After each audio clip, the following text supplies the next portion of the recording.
Procesos digestivos en animales. Los anélidos. Los anélidos son el tercer gran grupo de gusanos que normalmente se estudia en los cursos introductorios de biología, junto con los nemátodos y los platelmintos. Pero como se pueden dar cuenta, existen muchos otros grupos de animales que tienen forma de gusano, vermiforme. Sin embargo, por tradición no los estudiamos o si no, no terminamos nunca. Los anélidos son por lo general gusanos más grandes, por lo que pueden ingerir alimentos de mayor tamaño, lo cual acarrea problemas para la digestión química. La digestión química requiere de una gran área de contacto entre las enzimas digestivas y los materiales a descomponer. Un material muy grande tendrá poca área con respecto a su volumen, lo cual hace que la digestión química sea poco eficiente. Los gusanos anélidos han resuelto este problema mediante la digestión mecánica o alimentándose de partículas pequeñas por filtración. Los gusanos anélidos tienen un sistema digestivo bien desarrollado con órganos especializados divididos por esfínteres. Aunque actualmente se incluyen otros grupos, clásicamente los anélidos se han dividido en poliquetos, gusanos marinos muy activos, algunos siendo depredadores de talla considerable, oligoquetos, que son un grupo principalmente terrestre y los denominamos generalmente lombrices de tierra, y los hirudineos o sanguijuelas, aunque existen otros grupos, no los mencionaremos en la siguiente discusión. Entonces, los poliquetos. Los poliquetos pueden ser rapaces o depredadores de caza.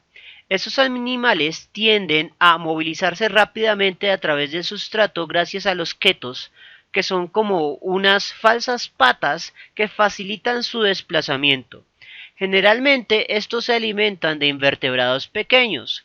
Cuando el gusano se encuentra con la presa, ya sea por métodos químicos o táctiles, genera una eversión de la faringe mediante rápidas contracciones de los músculos de las partes corporales, incrementando la presión hidrostática de los espacios cerámicos. La presión resultante provoca la salida de la faringe de forma violenta, al igual que ocurre con el xenomorfo de Alien. La boca es mandibular, por lo que una vez que la presa se encuentra en el exterior de la faringe, las mandíbulas se cierran y al mismo tiempo la presión muscular se libera, causando que los tendones y los músculos opuestos retraigan la faringe, tragándose a la presa rápidamente. Algunos de estos depredadores pueden oscilan de una dieta de algas y detritos, aunque algunos poliquetos depredadores pueden llegar a cazar peces de tamaño considerable. Otros poliquetos depredadores no cazan activamente, sino que se quedan en un orificio a la espera de que algún animal pequeño pase para atacarlo a gran velocidad. Varios poliquetos son detrívoros activos, ingiriendo partículas del sustrato y digiriendo la materia orgánica en las partículas del suelo oceánico. Algunos simplemente escogen un lugar para hacer una madriguera y alimentarse de la arena a medida que excavan en el suelo, mientras que la arena defecada es emitida fuera. Otros poliquetos separan la materia orgánica de las partículas inorgánicas antes de ingerirla. Algunos son capaces de generar conchas de arena que los protegen parcialmente con aberturas en ambos extremos para partes de la boca y el ano. La filtración es realizada por muchos poliquetos que viven en tubos. La estructura filtradora se denomina sabela, así como una serie de tentáculos en corona denominados radiolas. Algunos de estos gusanos generan sus propias corrientes, mientras que otros simplemente exponen sus filtros como si fueran sombrillas muy vistosas a las corrientes marinas. Por lo general, las relaciones simbióticas de los poliquetos con otros animales no pasan de ser comensalismos, en los que el poliqueto siempre busca protección. De esto se desprende que no hay una especialización fisiológica evidente en su anatomía para la simbiosis. Algunas de estas simbiosis se caracterizan por enterrarse en la concha de otros invertebrados, pero sin comprometer la integridad estructural de la concha. El tracto gastrointestinal de los poliquetos es promedio dentro de los anélidos. Están compuestos por tres regiones: el tracto frontal o estomodeo, el tracto tracto medio, donde se encuentra generalmente el intestino, y el tracto digestivo posterior o proctodeo. El tracto frontal o estomodeo incluye la cápsula bucal, la faringe y al menos la primera sección del esófago. El esófago se encuentra cubierto por una cutícula y en la boca se hacen presentes mandíbulas y dientes en especies depredadoras o carroñeras. Las mandíbulas son usualmente endurecidas con carbonato de calcio o compuestos de las comidas, que se endurecen fácilmente. En ocasiones, el tracto frontal también desarrolla una probóscide, que es una estructura tubular que contiene una mandíbula que puede alargarse rápidamente para atrapar a la presa. Nuevamente, la analogía más cercana es el xenomorfo de Alien.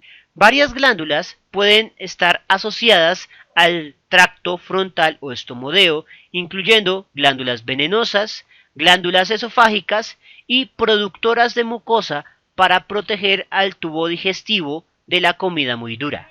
El tracto medio generalmente incluye la parte final del esófago y un largo intestino verdadero que termina en una región que almacena los nutrientes o también denominada estómago. Pero en en la mayoría de los poliquetos el estómago no se hace presente. El tracto medio es relativamente liso, aunque también puede presentar pliegues para aumentar la relación área-volumen llamados ciegos cecales. Generalmente, entre más complejo o más difícil sea digerir un alimento, el sistema digestivo se va a hacer más complicado. El tracto medio cambia gradualmente al tracto trasero o proctodeo, con una sucesión de enzimas digestivas y mucosas en el recto hasta finalizar en el ano. El intestino es la región encargada de digerir enzimáticamente los nutrientes que han sido molidos por las mandíbulas. La naturaleza de las enzimas digestivas varía dependiendo de las necesidades y patrones de alimentación. Los depredadores tienden a segregar principalmente proteasas, mientras que los herbívoros producen carbohidrasas, lipasas o inclusive celulasas. El alimento se desplaza por peristalsis, que es una presión que ejercen los músculos asociados a los canales digestivos, o por cilios, que son vellos móviles que tapizan el canal digestivo y van empujando el alimento lentamente. Oligoquetos. Los oligoquetos son menos diversos que los poliquetos. Esta diferencia no es de sorprender debido a la ausencia de apéndices que permiten una mayor diversidad de modo de vida en los poliquetos. Sin apéndices, o quetos, no hay tentáculos, no hay garfios ni espinas y tampoco hay parapodios para moverse rápidamente a través de un sustrato. A pesar de lo anterior, los oligoquetos muestran cierta especialización para los modos de alimentación en hábitats particulares. Por conveniencia, se los clasifica como depredadores y detrívoros. Los oligoquetos depredadores viven en agua dulce, donde capturan la presa mediante el bombeo de agua al interior del animal. El efecto jeringa. Gracias a una fuerte faringe que se expande creando una bomba de vacío que absorbe a la presa. Generalmente se alimentan de otros invertebrados como gusanos pequeños y crustáceos larvarios. Algunos son capaces de evertir parcialmente la faringe formando una probóscis donde se ubican glándulas secretoras de moco pegajoso. La presa queda pegada en el epitelio de la faringe y es succionada al interior cuando los músculos retractores arrastran la faringe a su posición de descanso. Algunos detrívoros se alimentan de partículas pequeñas que filtran del suelo o el lecho acuático, pero la mayoría de los oligoquetos terrestres y algunos acuáticos simplemente devoran grandes montones de suelo a medida que se mueven. De esta forma, la acción de comer y excavar se vuelve una misma cosa. El suelo pasa a través del tracto digestivo, la materia orgánica es digerida, mientras que los materiales inorgánicos y no digeribles pasan por el tracto y salen por el ano. El proceso mueve el suelo, ablandándolo y oxigenándolo, por lo que son un componente importantísimo de los ecosistemas terrestres, permitiendo que las raíces de las plantas puedan penetrar profundamente, así como el agua lluvia. De allí que las lombrices de tierra sean un aspecto importante de cualquier suelo fértil. El sistema digestivo de los oligoquetos es básicamente un tubo recto con varios niveles de especialización regional, particularmente hacia el tracto frontal o estomodeo. En la lombriz de tierra, por ejemplo, la boca conlleva a un estomodeo donde inicia el tracto frontal, una faringe muscular y un esófago. El esófago trasero generalmente porta regiones alargadas, formando ciegos donde se almacena el alimento, así como una o más mollejas o buches alineados con la cutícula y empleados para moler mecánicamente el material ingerido con las propias partículas inorgánicas con las que viene el suelo. El esófago de muchos oligoquetos también posee regiones endurecidas en donde se encuentran evaginaciones lamelares alineadas con el tejido glandular, que sirven para almacenar mucosa o enzimas digestivas. En el esófago se encuentran glándulas encargadas de regular la absorción de calcio y de generar una regulación de la acidez de los alimentos. La digestión es principalmente extracelular al principio del intestino, es decir, se segregan enzimas digestivas sobre la comida para que ésta se descomponga, y mucho de la absorción de los nutrientes moleculares se realiza en la parte final del intestino.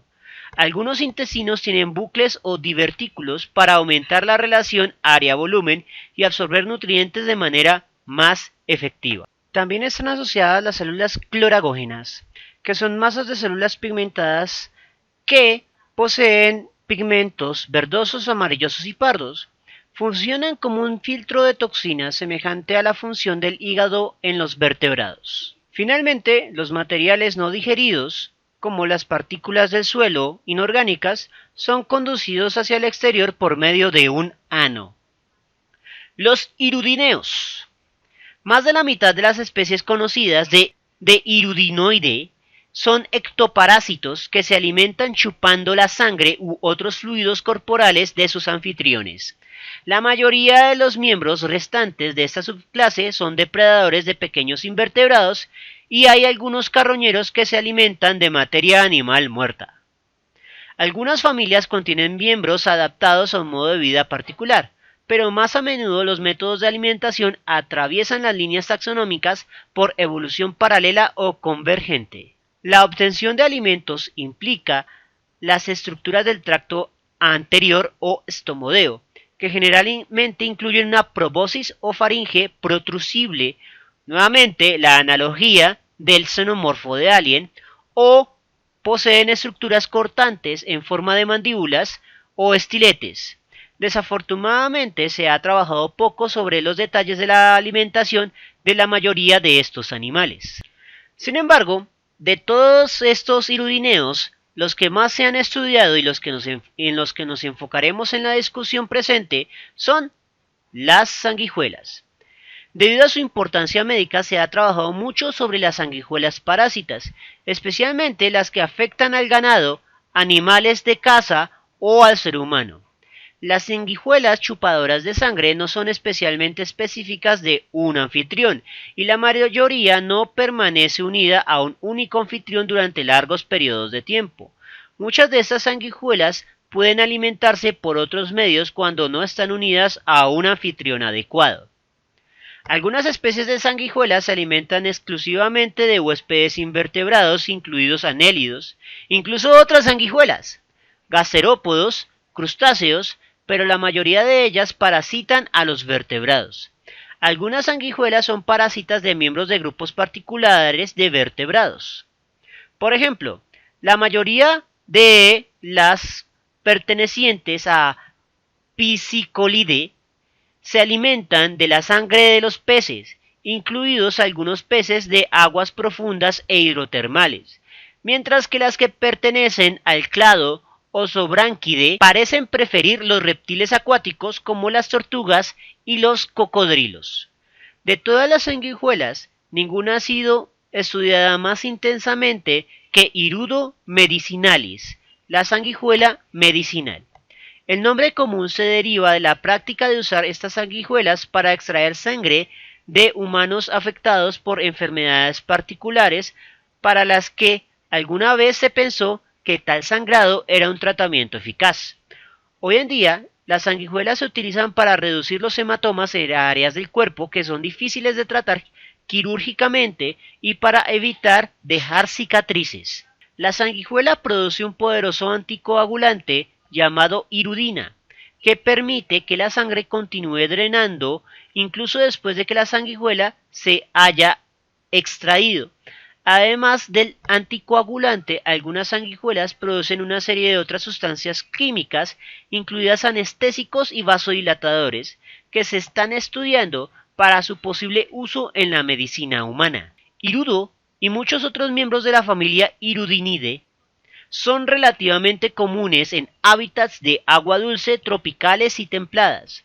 La mayoría de ellas prefieren a los anfitriones de sangre caliente y toman su sangre preferida de los mamíferos zancudos, es decir, de patas largas, incluidos los seres humanos cuando están disponibles. Sin embargo, estas sanguijuelas se alimentan de otros vertebrados. Al alimentarse, la sanguijuela se ancla al huésped por medio de ventosas y presiona la boca contra la superficie del cuerpo de su anfitrión. La mayoría de estas sanguijuelas poseen 3 mandíbulas en forma de cuchilla, cada una con forma de semicírculo. Las mandíbulas se colocan en ángulos aproximadamente de 120 grados entre sí para que los bordes cortantes formen una incisión en forma de Y. Los músculos balancean las mandíbulas de un lado al otro, haciendo cortes en la piel del anfitrión. La sanguijuela libera su anestésico al hacer sus incisiones y luego segregan la hirudina en la herida y la faringe muscular succiona la sangre del huésped que comienza a fluir libremente sin coagularse. El anestésico desensibiliza la piel de la víctima de manera muy efectiva. Aquellos de ustedes que hayan encontrado sanguijuelas en la naturaleza se habrán dado cuenta que esos gusanos pueden pasar de ser percibidos mientras se alimentan de su sangre. Mientras que las sanguijuelas depredadoras comen con frecuencia, las chupadoras de sangre probablemente se alimentan a intervalos muy espaciados e irregulares, dependiendo de la disponibilidad de anfitriones. Esos largos periodos de ayuno aparentemente no presentan problemas a estos animales. Algunos pueden sobrevivir más de un año sin alimentarse. Cuando se alimentan, se atiborran de varias veces su peso corporal en sangre. El proceso digestivo es extremadamente lento. Al igual que otros anélidos, el tracto digestivo de las sanguijuelas se divide en 3 regiones: el frontal estomodeo, el intermedio y el posterior o proctodeo. El tracto anterior o estomodeo, como se mencionó anteriormente, incluye una boca, mandíbulas, cavidad bucal, probóscide, faringe y esófago, al menos su parte frontal. Esta región está revestida con una cutícula que proporciona rigidez a la probóscide y forma las mandíbulas cortadoras. El estomodeo también contiene masas de glándulas salivales unicelulares que segregan la hirudina en las sanguijuelas chupadoras de sangre con mandíbula y pueden producir enzimas para ayudar a la penetración de la probóscide en aquellas formas parásitas que no poseen mandíbulas. Posterior al esófago se encuentra el tracto digestivo medio, agrandado, generalmente denominado en este grupo estómago. Esta región presenta grandes ciegos cecales en la mayoría de las sanguijuelas, lo que proporciona una gran capacidad de almacenamiento y una gran superficie de absorción. En algunos tipos de sanguijuelas, el intestino medio posterior se diferencia estructuralmente del anterior.